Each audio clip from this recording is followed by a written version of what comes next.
The markets crashed today. Investors lost 11 lakh crore rupees in just a few hours. Should you be worried? Now, to understand whether or not you should be worried, we should first find out why this happened. Now, our markets crashed for three reasons. The war of prices that's going on between Saudi Arabia and Russia right now on crude, the lockdown in the US and Europe because of coronavirus, both of these, the impact they're having on India, and of course, the possible impact the coronavirus will have on Indian businesses. Let's take point number one.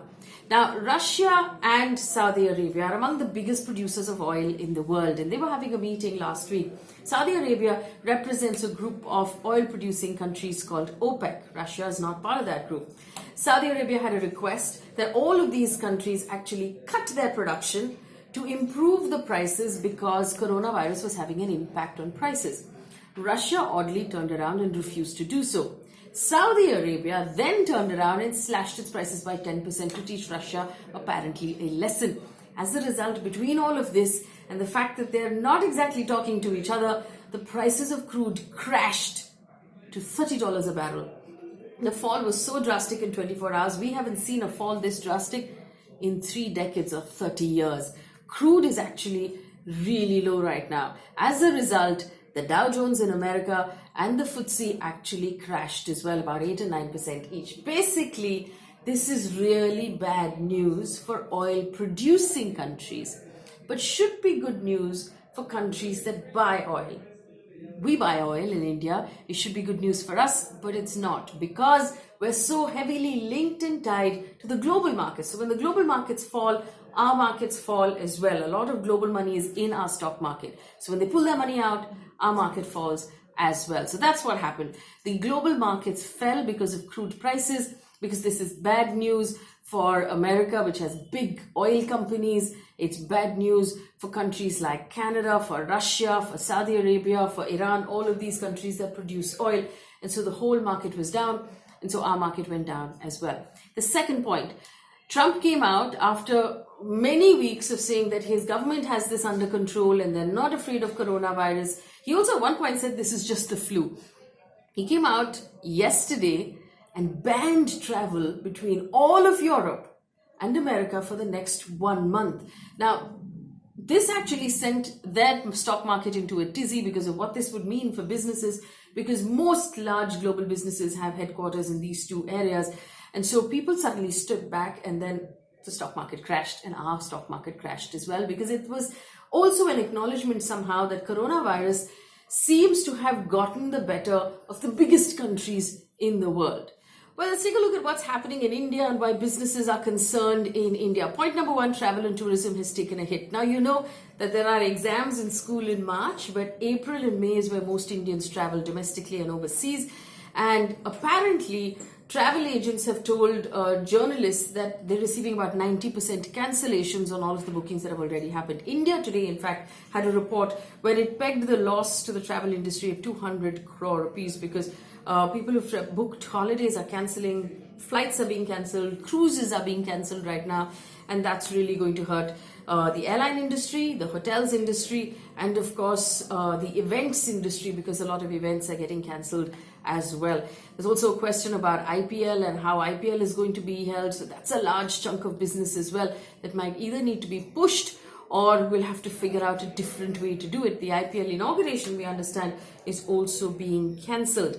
Now, the Indian government has decided to cancel visas for foreigners coming into the country for the next 1 month. Unless it is a visa already issued, you're already in the country on work, or it's a diplomatic visa, most other visas are being cancelled at this point, which means, again, airlines are going to take a hit, hotels are going to take a hit, and businesses that are actually interacting with people will take a hit as well. So that's something that's made people nervous, because suddenly it feels like this has come home and it's affecting business. The auto sector, we understand 27% of the parts that go into cars that are manufactured in India are actually manufactured in China.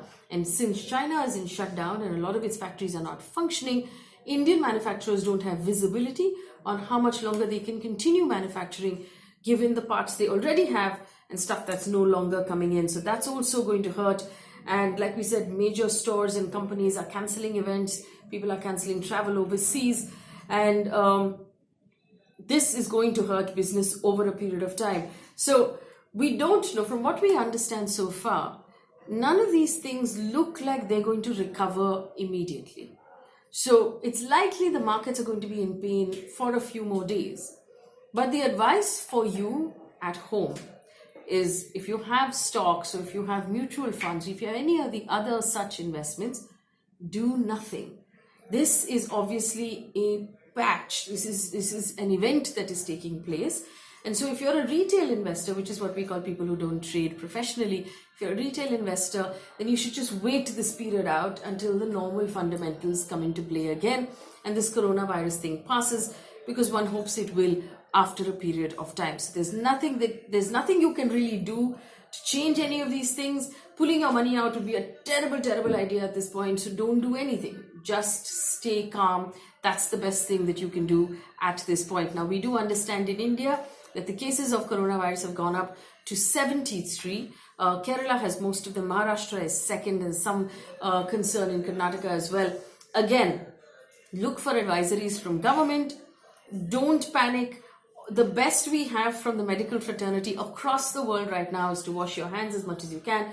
Don't touch your mouth or don't touch your face, and avoid large public gatherings. This is on the health side. We also know that the IRDA, which is the regulator of insurance companies, has instructed all health insurance companies that they are supposed to cover and give an insurance cover to anyone who holds a health policy. They cannot turn down a coronavirus linked claim for any reason. So that's a good thing as well. So I will try and bring you all of the advisories that we have from government right now.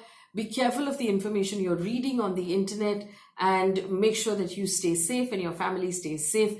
But for the time being, if the stock market continues to fluctuate, and it will, because that's how markets react, they react more to what they assume is going to happen rather than what has already happened.